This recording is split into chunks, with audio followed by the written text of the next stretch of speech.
성부와 성자와 성령의 이름으로 아멘. 예수님께서는 헤로데 임금 때에 유다 베들레헴에서 태어나셨다. 그러자 동방에서 박사들이 예루살렘에 와서 유다인들의 임금으로 태어나신 분이 어디 계십니까? 우리는 동방에서 그분의 별을 보고 그분께 경배하러 왔습니다. 하고 말하였다. 이 말을 듣고 헤로데 임금을 비롯하여 온 예루살렘이 깜짝 놀랐다. 헤로데는 백성의 수석 사제들과 율법학자들을 모두 모아놓고 메시아가 태어난 곳이 어디인지 물어보았다. 그들이 헤로데에게 말하였다. 유다 베들레헴입니다. 사실 예언자가 이렇게 기록해 놓았습니다. 유다 땅 베들레헴아, 너는 유다의 주요 고을 가운데 결코 가장 작은 고을이 아니다. 너에게서 통치자가 나와 내 백성 이스라엘을 보살피리라. 그때 헤로데는 박사들을 몰래 불러 별이 나타난 시간을 정확히 알아내고서는 그들을 베들레헴으로 보내면서 말하였다. 가서 그 아기에 관하여 잘 알아보시오. 그리고 그 아기를 찾거든 나에게 알려주시오. 나도 가서 경배하겠소. 그들은 임금의 말을 듣고 길을 떠났다. 그러자 동방에서 본 별이 그들을 앞서가다가 아기가 있는 곳 위에 이르러 멈추었다. 그들은 그 별을 보고 더없이 기뻐하였다. 그리고 그 집에 들어가 어머니 마리아와 함께 있는 아기를 보고 땅에 엎드려 경배하였다. 또 보물 상자를 열고 아기에게 황금과 유향과 몰약을 예물로 드렸다. 그들은 꿈에 헤로데에게 돌아가지 말라는 지시를 받고 다른 길로 자기 고장에 돌아갔다. 주님의 말씀입니다. 참미 예수님, 오늘은 주님 공연 대축일입니다. 예수님께서 공적으로 당신의 모습을 드러내셨다라는 의미를 지닌 날인데요. 성경에 보면 동방박사들, 그러니까 별을 연구하는 당시의 점성술가 또는 학자들이라고 표현을 하는데, 그들이 예수님을 찾아서 먼 길을 이렇게 와서 경배했던 것, 마테오복음의 2장에 기록된 내용들이 있죠. 그 사건을 기념하는 날인데요. 어떻게 보면은 성경 그 안에서의 내용은 그날 역시도 예수님께서 태어나신 것을 기념하는 그런 의미를 가지고 있거든요. 그러니까 어떻게 보면 오늘 우리가 지내고 있는 주님 공연 대축일도 성탄절의 의미를 또 고스란히 담고 있는 날이라고 할 수 있습니다. 사실은 예수님께서 태어나시던 때에는 사람들이 예수님께 관심이 없었어요. 그 아기가 누구인지도 모르고 관심조차 없었던 그런 상황이었습니다. 나중에 예수님께서 순환을 당하시고 돌아가시고 부활하시고 승천하시고 또 성령을 받고 예수님을 따르는 교회가 형성되고 나서 나중에 사람들이 예수님의 탄생에 관심을 갖게 되었던 것이죠. 그럴 때 로마에서 이제 예수님을 믿는 그 가톨릭 교회가 이제 국교가 되면서 그 로마 당시에는 사람들이 태양신을 숭배하고 있었잖아요. 그러니까 태양신 숭배하는 날이 그때가 바로 동짓날이었어요. 그들 문화 안의 동지. 그때가 12월 25일이었대요. 그러니까 이제 그리스도교가 이렇게 이제 점차적으로 커지면서 예수님의 탄생에 대한 날을 정하는데 서방 교회에서는 자연스럽게 12월 25일 사람들이 가장 기념하고 있는 그 태양절을 성탄절로 지내니까 자연스럽게 사람들이 태양신에 대한 숭배가 사라지고 점차적으로 예수님의 탄생에 대한 관심이 높아졌던 것이죠.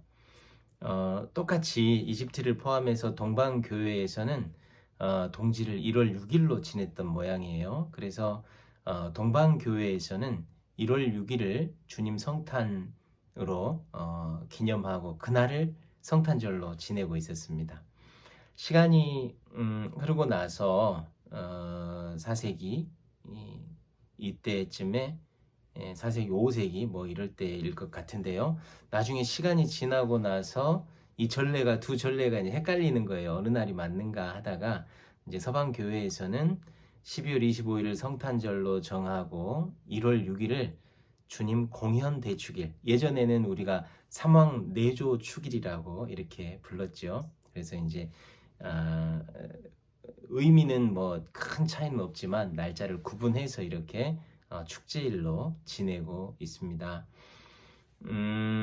전승에 의하면 그 사막 내조 축일이라고 할 때 발타살, 가스발, 멜키올 이렇게 뭐 세 명이 황금과 유향과 몰약을 가져왔다 이렇게 전하는데요. 저는 오늘 산책을 하면서 문득 그런 생각이 들더라고요. 우리 이제 황룡강 주변을 이렇게 쭉 걸어서 1시간 정도 좀 걸어봤는데, 밤에 저녁 먹고 좀 걸어봤는데요.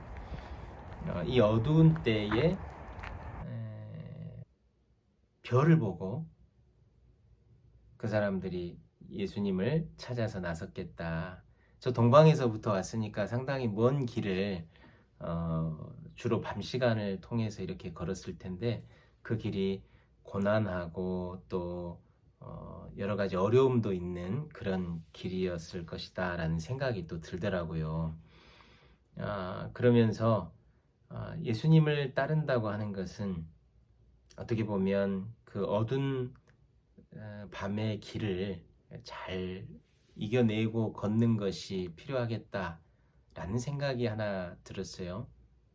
요즘처럼 이렇게 어둡고 힘든 시기를 잘 걷는 것, 이것이 중요하겠다라는 어떤 한번 생각을 해봤고, 또 한편으로는 오늘 복음에서 그들은 그 별을 보고 더없이 기뻐하였다 이렇게 전하는데요. 우리가 찾는 별, 수많은 하늘의 수많은 별들 가운데 우리가 저 별이다라고 믿고 따라가는 별이 있을 거 아닙니까? 마찬가지로 우리가 이 세상을 살아가면서 정말 저 길이다, 이정표를 삼고 가야 할 그 별, 우리에게는 무엇이 그 역할을 하고 있는가, 두 가지를 한번 묵상을 하게 되었습니다.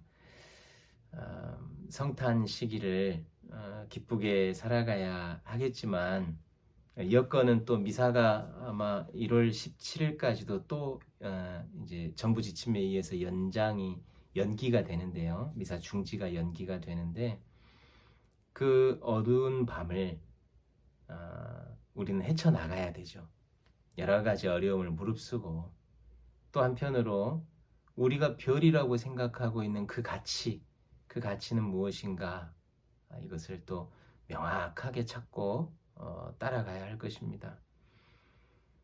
힘든 시기입니다. 움츠려 들 수 있는데요. 우리는 움츠려 들지만 말고 오히려 손을 펴서 이웃에게, 조금 더 나보다 힘들어하고 있는 이웃에게 마음을 열어줄 수 있으면 좋겠다 싶습니다. 예수님은 크고 화려한 궁궐에 계시지 않았습니다. 이 땅에 오신 임금님께서는 자신을 낮추셔서 가장 낮은 곳에 태어나셨습니다. 주님 공연 대축일을 지내면서 우리도 낮은 곳, 또 소외받은 곳으로 눈길을 돌려야 하겠습니다. 아멘. 공지사항이 있습니다. 뉴스를 통해서 보셨겠지만 1월 17일까지 연말연시 방역 그 단계를 유지한다고, 연장한다고 이렇게 나왔더라고요. 그래서 우리 본당도 안타깝지만 1월 17일까지 미사를 중지하겠습니다. 본당에서 미사를 함께 하지는 못하지만 방송과 또 유튜브를 통해서 함께 미사 참여하시고요. 또 영육간의 건강 잘 챙기시기를 바랍니다. 건강한 모습으로 또 미사를 재개하고 다시 만나겠습니다. 건강하세요. So here below, the steeple bells he swung, and E-O, E-O, E-O, high priest and people sang.